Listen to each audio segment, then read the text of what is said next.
کہ آپ نے کسی ایک ضلع تک اس کو محدود نہیں رکھا اور اس کو پورے پنجاب تک آپ نے کیا ہے تو یہ اچھی بات ہے. لیکن اب اگلا امتحان یہ ہے کہ آپ موومنٹ شروع کریں, آپ لوگوں کو نکالیں, خود گراؤنڈ کے اوپر آئیں. اب میاں اسلم اقبال صاحب جو ہیں ان کو بھی سامنے آنا پڑے گا.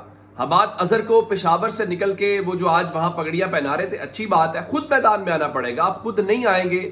میں آپ کو ایک بات بتاتا ہوں, تحریک انصاف نے 2 بار احتجاج کی کال دی, میں خود موجود تھا جی پی او چوک پہ. اگر آپ کے ایم پی ایس جرنلسٹ کو کال کر کے یہ پوچھ رہے ہوں کہ کیا صورتحال ہے, گرفتاریاں ہو رہی ہیں, کتنے لوگ ہیں, تو پھر کارکنان کو اگر نکلنا یا نہ نکلنا تو بڑا ظلم ہوگا نا. پھر یہ بات تو درست نہیں ہے. اب دوسری جانب یہ جو ہفتہ شروع ہو رہا ہے, عمران خان کے جو اہم کیسز ہیں وہ عدالتوں کے اندر لگے ہوئے ہیں, جس میں نکاح کیس ہے, جس میں دیگر کیسز ہیں. اب اس کے اندر ہونا ہے, پھر اس کے اگلے ہفتے کے بعد, 1 ہفتے کے بعد جو ہے 2 ہفتوں کے بعد سپریم کورٹ والا معاملہ ہے. تو چیزیں تھوڑی سی وہ ہو رہی ہیں. آج تو آسمہ شرازی بیٹھ کے یہ کہہ رہی تھی کہ دیکھیے جی عمران خان کے کیسز میں عدالتوں پر ایک دباؤ کا ماحول بن گیا. نہیں, کوئی دباؤ کا ماحول نہیں ہے. آپ میرٹ کے اوپر فیصلے کریں, اور عمران خان کے کیسز میں جان نہیں ہے. عمران خان کے کیسز سیاسی بنیاد کے اوپر بنائے گئے ہیں, ان کیسز کا خاتمہ کریں. اچھا, وہ کہتے ہیں جی عمران خان اگر ضمانت دیتے ہیں کہ وہ سیاسی عدم استحکام کا حصہ نہیں بنتے تو ان کی اسٹیبلشمنٹ یا مقتدرہ کے ساتھ بات آگے بڑھ سکتی ہے. اب ظاہر ہے کہ یہ تو آسمہ شرازی صاحبہ بات کر رہی ہیں, یا پتہ نہیں وہ کس بنیاد کے اوپر بات کر رہی ہیں.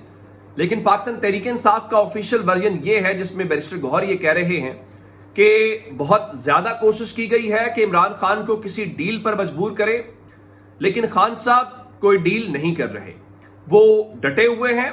ان کا کہنا ہے کہ میں نے جینا اور مرنا اسی ملک میں ہے. جینا ہے تو کھڑے ہو کر جینا ہے, اور میں آخری بال تک کھیلوں گا. بالکل ٹھیک ہے, پاکستان تحریک انصاف تو اس سلسلے میں ڈیل کی کوئی بات نہیں کر رہی. لیکن دوسری جانب مختلف تجاویز ہیں, جس طرح شبر زیدی جو وزیر خزانہ, وہ چیئرمین ایف بی آر بھی رہے, وہ فرماتے ہیں پاکستان میں 10 سال نیشنل حکومت ہونی چاہیے جس میں پی ٹی آئی بھی حکومت کا حصہ ہو. نہیں سر, یہاں کوئی نیشنل حکومت یا اس قسم کے جو تجربات ہیں وہ کامیاب نہ ہوئے ہیں نہ ہوں گے. پاکستان کے اندر سچی بات تو یہ ہے کہ ایک ایسی حکومت ہونی چاہیے جس کے پاس لوگوں کا مینڈیٹ ہو, جو اصلی الیکشن جیت کے آئی ہو, جس کو یہ نہ ہو کہ بازو مروڑ کے نکال دیا جائے گا. کبھی عدالت کے راستے, کبھی تمام سیاسی قوتوں کو اشارہ کیا جائے گا لے آؤ تحریک عدم اعتماد. نہیں, پاکستان کا ایک ہی حل ہے, اس ملک میں الیکشن صاف شفاف کروائے جائیں, اس ملک میں حکومتوں کو چلنے دیا جائے, وہ کس کی بھی حکومت ہو.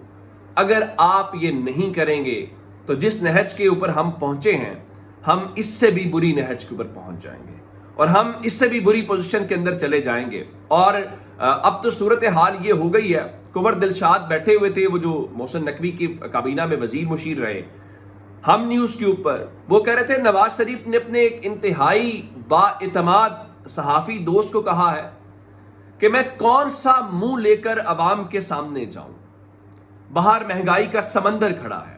اور اس کے بعد ظاہر ہے وہ مری چلے گئے, اور ان کا کوئی سیاستدان بھی مجھ سے رابطہ نہ کرے. اور پھر مریم نواز شریف صاحبہ جو ہے, انہوں نے ویسے تو کفایت شاری کی باتیں کرتی ہیں, اور انہوں نے مری میں ہی آئی جی کو بلا لیا, چیف سیکرٹری کو بلا لیا, باقی افسران کو بلا لیا کہ چونکہ میں اپنے والد صاحب کے ساتھ مری ذرا چھٹیاں منانے آئی ہوئی ہوں, تو آپ لوگ بھی یہیں آ جائیں, اور آپ لوگ بھی یہیں کے اوپر ذرا میٹنگ جو ہے وہ کر لیں, تاکہ مسئلہ جو ہے وہ ہو جائے. اب وہ دوسری طرف کہہ رہی ہے دیکھا آٹا سستا ہو گیا, دیکھا روٹی ہم نے جو ہے وہ 16 روپے کر دی ہے. بھائی اصل بات تو یہ ہے کہ آپ کے اپنے لوگ, مثال کے طور کے اوپر یہ مائزہ حمید کا تعلق تحریک انصاف کے ساتھ تو نہیں, وہ کیا کہہ رہی ہیں, وہ کہہ رہی ہیں جی اصلی عید تو گندم سٹاک مافیا کی ہوگی, کسان سے 3,000 روپے خرید کر بعد میں 5,000 روپے فروخت کریں گے.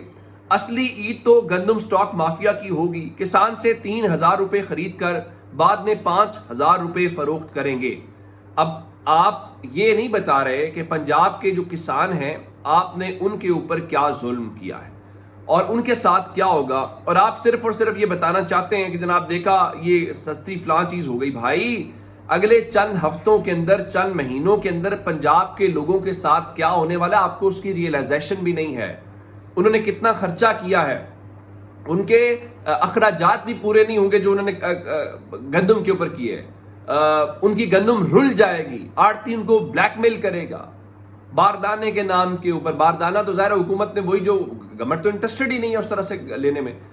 جو جس طرح پچھلے سال ڈنڈے کے ساتھ حکومت نے گندم خریدی اس طرح خریدے نا اس بار بھی، سمجھ لگ جائے. اور پھر اس ملک میں نون لیگ اپنا بینڈ باجا بجاتی ہے، پیپلز پارٹی اپنا ہے. اب وہ لاڑکانہ میں آج پیپلز پارٹی نے ایک اجتماع رکھا ہوا تھا تو زرداری صاحب فرمانے لگے کہ جی پاکستان کو جو اسلام آباد میں بیٹھے ہوئے بابو ہیں نا، ان کی سوچ اور کم عقلی نے غریب کیا. یہ بات درست ہے بابو والی، لیکن حضور آپ بھی تو بتائیں کہ ان بابوؤں کے ساتھ مل کے آپ ہی تو حکومتیں کرتے ہیں.